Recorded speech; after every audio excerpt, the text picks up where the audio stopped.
Bonjour à tous et bienvenue dans ce tutoriel. Alors tout d'abord avant de commencer, je voulais vous remercier parce que j'ai reçu quelques commentaires assez positifs qui m'encourageaient à continuer ce que je faisais. Alors ça fait vraiment plaisir, je tenais à vous le dire. Je sais que j'ai pas été très présent récemment parce que j'ai dû bosser sur quelques projets et du coup j'avais pas trop le temps de faire des vidéos, mais de revoir la chaîne, comment elle a évolué et tout ça, ça fait vraiment plaisir. Donc on va continuer. Aujourd'hui on va voir les maps HDRI. Alors j'avais envie de faire ce tuto sur les maps HDRI parce que justement quand j'ai débuté sur Blender et même la 3D en général et que j'avais entendu HDRI, j'avais déjà entendu, je savais pas trop ce que c'était mais rien que le nom ça me faisait peur et du coup je m'y étais pas trop intéressé. On va se rendre compte qu'en fait, si vous êtes un peu comme moi et que des fois vous avez un peu la flemme de faire un joli éclairage, etc. ou quoi que ce soit et que vous n'avez pas envie de perdre trop de temps, et ben finalement ça peut vous sauver la vie. Donc ce qu'on va faire c'est voir comment on peut utiliser les maps HDRI et qu'est-ce que c'est tout d'abord. Alors une map HDRI en fait c'est simple, ça va être une image en 3D, enfin en 3D, disons une image qui va faire un 360 en quelque sorte. Et que vous allez pouvoir placer dans votre scène, et cette image, elle a des informations supplémentaires qui va faire que vous allez avoir des points lumineux sur cette image. Par exemple, si vous avez une HDRI avec un soleil, ce soleil va vraiment éclairer votre scène. Donc, on va voir comment on peut utiliser dans Blender maintenant ces maps HDRI. Et déjà, où est-ce qu'on peut en trouver? Alors, juste ici, je vous montre, vous avez un petit pack sur DeviantArt de Zbig, qui est gratuit, donc il en a fait plusieurs, 2 et 3, je crois qu'il les met dans la description, voilà ici. Vous avez juste à le télécharger, ça va vous donner quelques maps que moi-même je vais utiliser dans ce tutoriel. Alors, comment on fait pour mettre une map HDRI dans Blender? Alors ici, si vous regardez ma scène, je vais passer en rendu, scène classique, j'ai juste quelques matériaux, un matériel de métal ici sur ma sphère, pour qu'on puisse se rendre compte justement au niveau de la réflexion. Et en fait, on doit aller dans l'onglet World. Dans l'onglet World, ici, dans la surface, on va utiliser Use Node.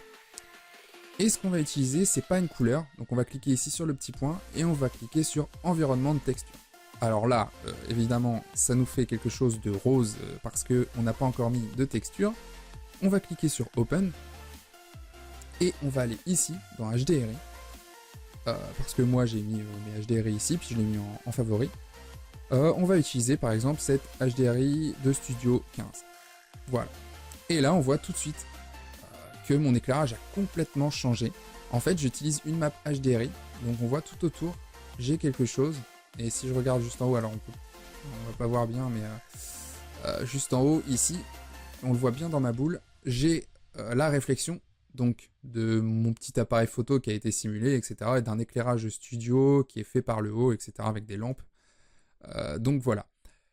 L'idée, c'est ça. C'est qu'en fait, on a une map qui va se mettre tout autour de mon environnement, enfin dans le world en fait, donc tout autour de mes objets, etc., de ma scène, et qui va venir être utilisée pour éclairer cette scène en ayant en réfraction tout ce que vous avez. Donc si vous avez un paysage par exemple, vous allez aller voir, vous allez pouvoir voir dans la boule le paysage qui va se refléter.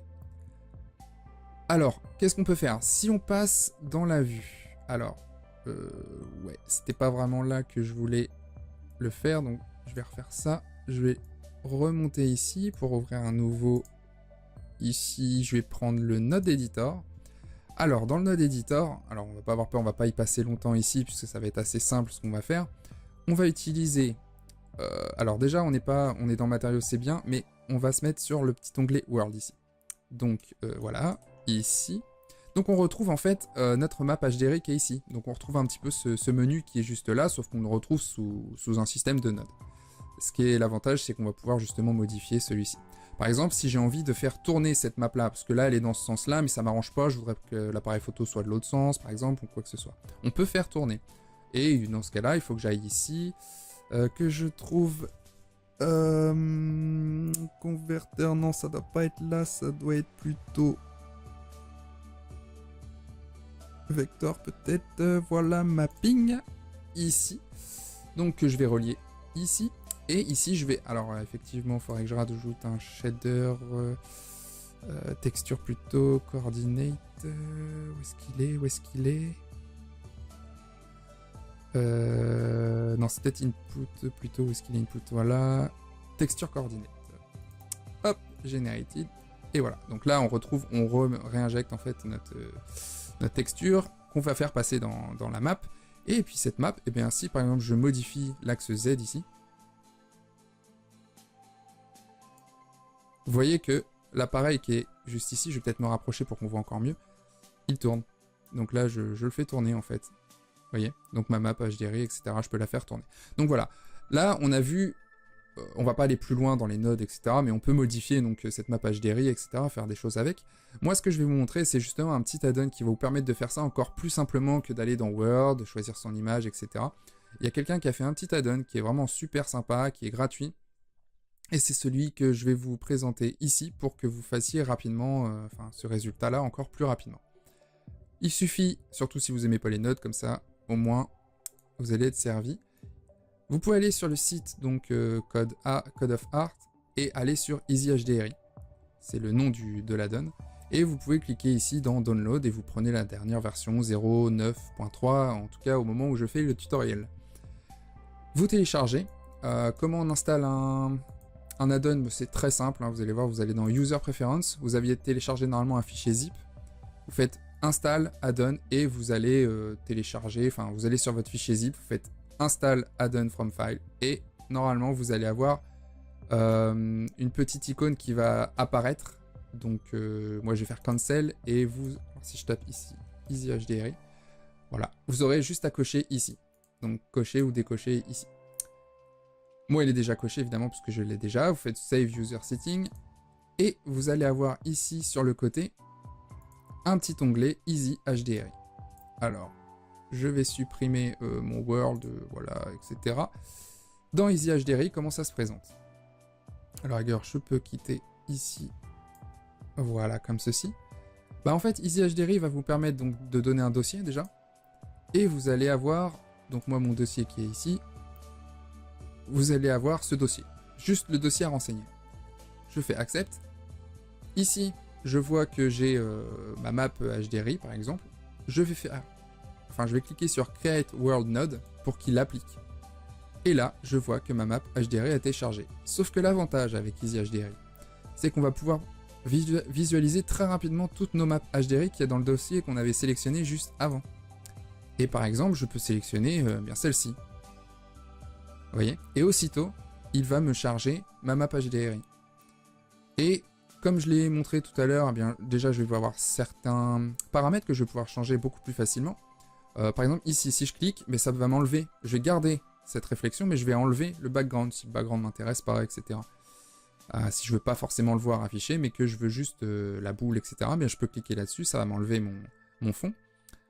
Je peux le tourner sur l'axe Z, comme je faisais tout à l'heure dans le node, sauf que là, j'ai tout à dispo ici. Je peux rajouter, si j'ai envie, une teinte. Donc par exemple, je peux vouloir rajouter un petit côté bleuté et puis augmenter le facteur. Vous voyez? Alors, si je l'augmente à fond, évidemment, ça devient vraiment très bleu, etc. Donc ça, là, c'est le facteur à gérer. On peut jouer sur les gammas, etc. On peut jouer sur la saturation aussi.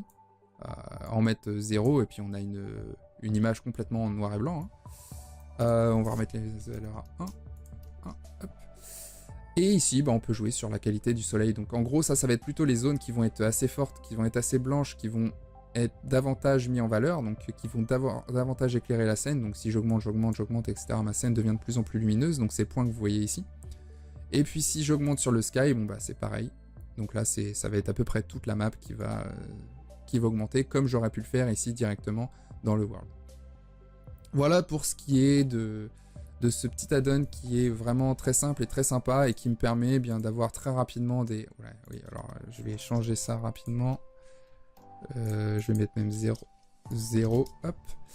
Et je vais pouvoir changer très facilement, très rapidement mes différentes maps pour tester, etc. Et avoir des ambiances différentes sur mon objet pour le mettre en valeur rapidement et voir, voilà, si vous avez une petite collection de maps HDRI sympa, de studio, d'environnement extérieur ou des choses comme ça, vous allez pouvoir faire votre éclairage de manière assez réaliste très rapidement. Donc je voulais vous parler de ça parce que je pense que ça peut aider n'importe qui débute, qui veut faire un éclairage rapidement, facilement. est plutôt sympa, donc voilà. J'espère que ce tutoriel vous a plu et du coup n'hésitez pas à me laisser des commentaires sur ça, si ça vous a plu, si vous voulez que j'aborde d'autres sujets la prochaine fois, etc. Et un petit j'aime, ça fait toujours plaisir. Je vous dis à la prochaine pour de nouveaux tutoriels.